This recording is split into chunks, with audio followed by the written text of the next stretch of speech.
Ninjas. You ever gone to a funhouse or seen an illusionist, and the illusionist locks the assistant inside a cabinet, and the arm sticks out from one direction, and it reappears on the other side? If so, then you're ready for polymer bracket notation.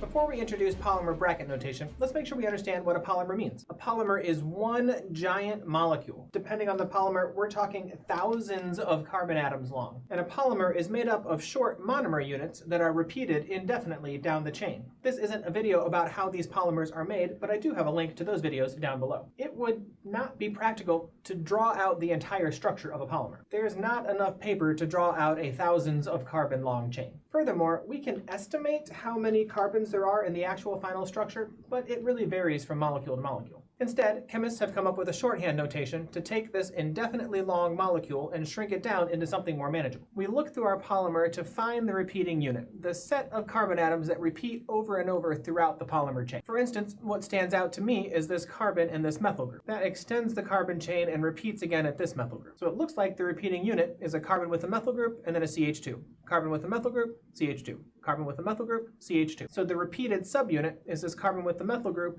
and the CH2. On the left and on the right, it's that carbon with the methyl group CH2 pattern that repeats indefinitely in both directions. And this is where we get our polymer bracket notation. We have our methyl with the carbon and a CH2 group as our repeated unit.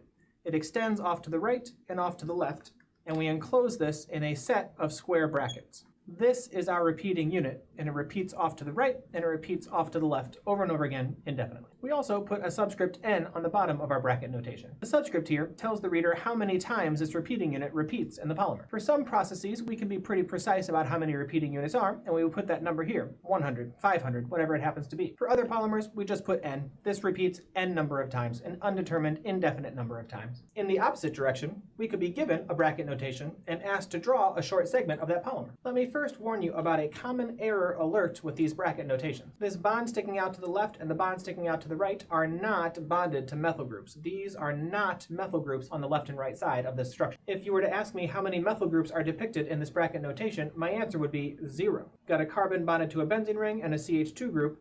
These are not bonded to methyl groups. That's not how we read the bracket notation. Instead, if I were drawing out a short segment of this polymer, I would start with the first instance of the repeating unit, and that bond on the right is bonded back to the first carbon of the repeating unit on the left. If I number these carbons 1 and 2, carbon number 2 is bonded back to the next instance of carbon number 1, and the next carbon 2 is bonded back to the next instance of carbon number 1.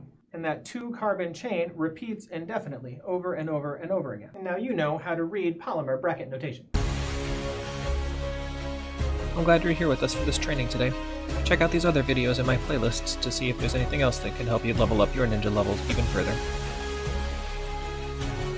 As always, don't forget to like and subscribe.